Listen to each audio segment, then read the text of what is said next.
Welcome to Leadership Trends and Insights by Metaspire, where we create collaborative conversations to connect our company culture and our world community. I'm so excited because we have the opportunity today to talk to Pharaoh Foster. He's an independent retail strategist. He's held multiple leadership positions at Macy's, Inc. and the former EVP of Strategic Location Initiatives at Macy's, Inc. Pharaoh, thank you so much for taking time out of your busy day to join us. Thank you so much. Thank you, Nina, for having me. I appreciate it. So glad to have you.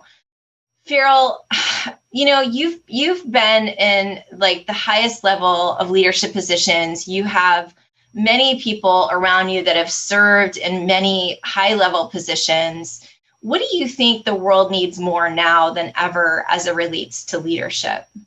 Well, I thank you for that introduction. Yes, I've had some high positions, but not necessarily the highest. But I've done a lot of good things in my career at Macy's. So as it relates to what does the world need now in regards to leadership, I think we spoke about this once before. And I say to appreciate and embrace the value of diversity in the workplace and to fully understand how diverse points of view can strengthen any organization and improve overall results. Many organizations expect their executives to exhibit certain skill sets or traits in order to be considered for future growth. And when I think about that, I think about, my time, and they look for people that are outspoken, they're opinionated, they are forceful.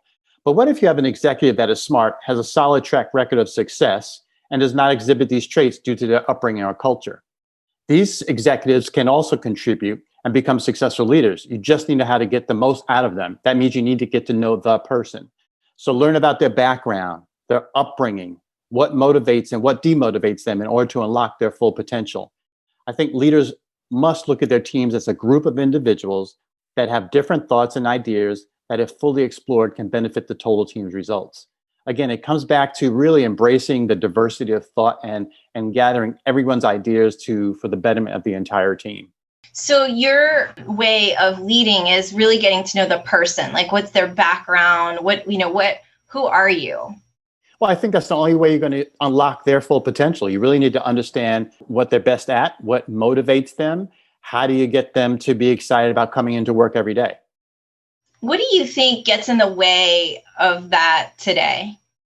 Well, I think it kind of tends to lean back to some of the old paradigms that, we may discuss going forward. And is that, the expectation that you come in and you do what your boss tells you to do, and that's how your workday goes. I think you really need to understand and embrace the individualism of each of the individuals within your team and what they can bring to the table. So that would mean taking time one-on-one with your direct reports, getting to know them personally. Who are they? Where do they live? What do they like? How did they grow up? All of that, making time to have that happen. You definitely have to make time to make that happen. And in my past, I always had time slated for each one of my direct reports on my calendar. It was their time. It was managed by them, but they knew they had an hour with Pharaoh on Tuesday at 10 o'clock. And if they wanted to take advantage of that, they could. If not, we'd postpone it or move it to another time. But that time was strictly for them to tell me what's going on in their world, not only from a business perspective, but personally, because again, it's about the whole person. It's about their work-life balance. And if they're not right at home or things are not going well there, they're not going to perform well at work. And you need to understand that so that you know how to correctly manage them moving forward. You mentioned diversity being important today. Mm-hmm. What is it that gets in the way of people thinking not only hiring people that look differently than them or act differently than them, but more importantly, think differently than them? I go to the term unconscious bias. I think they're just biases that are out there that if you're not comfortable or used to being around certain types of individuals, you're not comfortable being and working with those types of individuals. I mean, I still see it today in every organization. You think about new CEOs or new executives that join an organization. What do they normally do? They bring the team that they're most used to working with along with them, instead of looking at the talent that is there and seeing if there's knowledgeable people there that could do the job even better than those that may be bringing on board. So it's just what you're comfortable with. And I would imagine with your retail background, you would want to have diversity because there's diverse people buying your products, right? I mean, if you think about even, going to the customer and really thinking about what does the customer look like, feel like, instead of feeling like it's all one little box that everybody else has to fit in. Exactly. I mean, again, working for Macy's, where we had 700 stores all across the United States, you have customers from all different ethnicities, age groups that you had to satisfy. And really understanding those little pockets around the country are critically important. And you need people that really truly understand, who these customers are, so you can better serve them.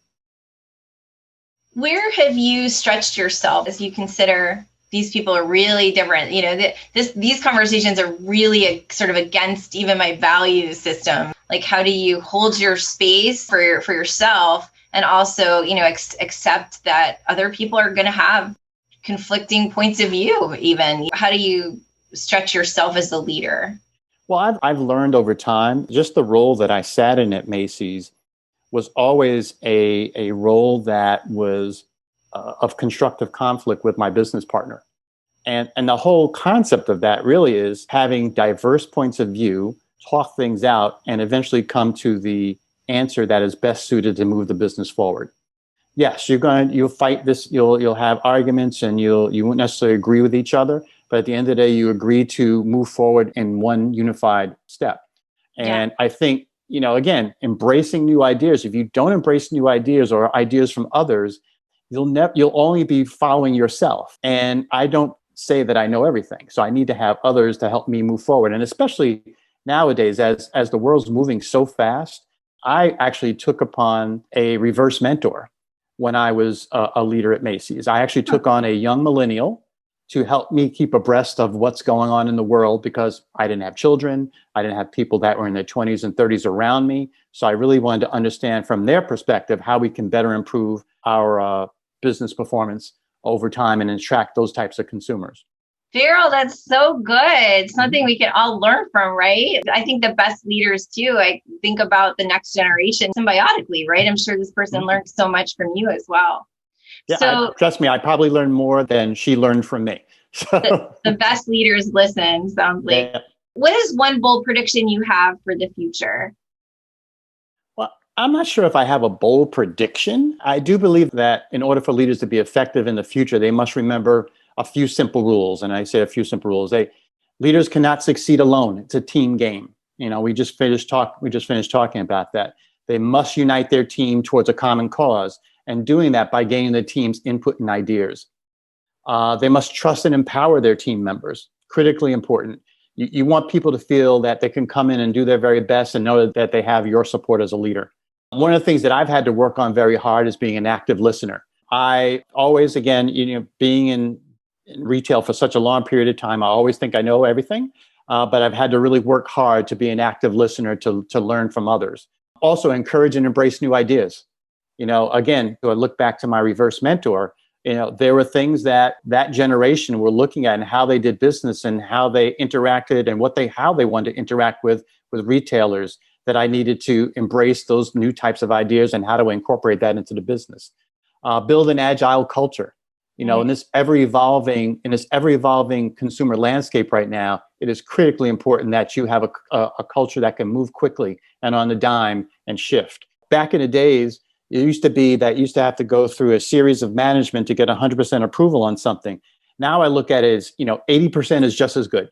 Let's take our shot. We think is 80% correct. Let's move forward. There's that 20% that may be wrong, but at the end of the day, if we wait for 100%, we'll be behind the 8 ball. And lastly, goes back to my first point. Leaders must embrace diversity of thought. I think all those ideas put together are what modern leadership will look like going forward, and for successful leaders in the future. Thank you so much, Pharaoh, for taking time out and sharing your wisdom and your experience with us. And I am so excited to have had you for this short period of time. I know everyone's going to really enjoy and get a lot out of this. I appreciated my time. Thank you so much for having me. If you're a leader in an organization looking to transform your business, or if you're a woman in leadership, schedule a success call with me today at 866-630-6334 or visit metaspireconsulting.com. If you enjoyed this episode, hit subscribe, share it with others, post about it, or better yet, join in on the conversation by leaving your comments below. Thanks again, Pharaoh. Thank you, Nina. Have a great day.